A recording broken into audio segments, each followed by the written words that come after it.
people of color had to travel Highway 66, and they did, they knew about this place. But this little bungalow Craftsman gas station that you might drive by at 70 miles an hour where you're driving Route 66 today and not think very much of, it was extremely important to travelers during that era. That era, a time when much of Route 66 wasn't safe for black travelers. Back in the day, in the Jim Crow era, a place where people of color could come, relax, enjoy themselves, and not feel threatened. The route known as the Main Street of America was dotted with sundown towns where you could be arrested after dark for being black. People could come here, they could order food. You see that little cutout right there? That little pass-through. That's where food and stuff would be passed through. The Threet filling station in Luther was an oasis along the Mother Road. Back then, there was some serious issues with color, with safety and stuff like that. But you come out here, everybody looks just like me. And there's a comfort in that. Comfort in a place Edward Threet grew up in. The filling station was first run by his grandparents, and after they passed, his aunt and uncle ran it until 1976. Growing up here was special.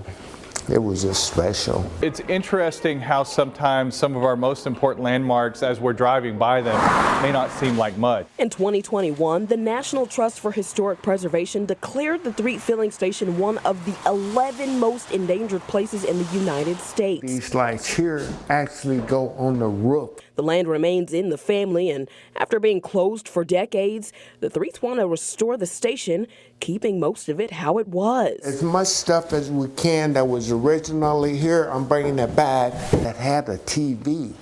And the TV set right up there. So the inside of that door will be painted to match this door here.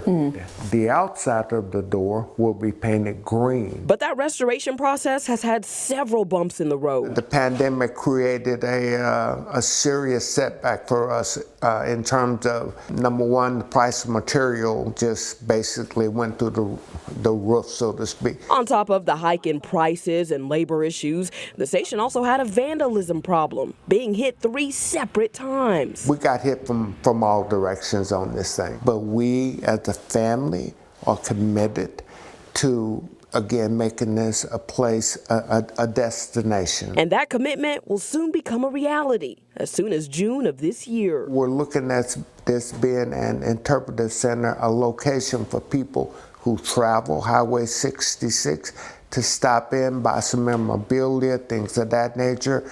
Things that relate to the family, things that relate to Highway 66. While the filling station won't be a place to get gas or groceries, it'll be something future generations can treasure forever. And it's on the road to recovery. It's been in the family, it's going to stay in the family forever and ever.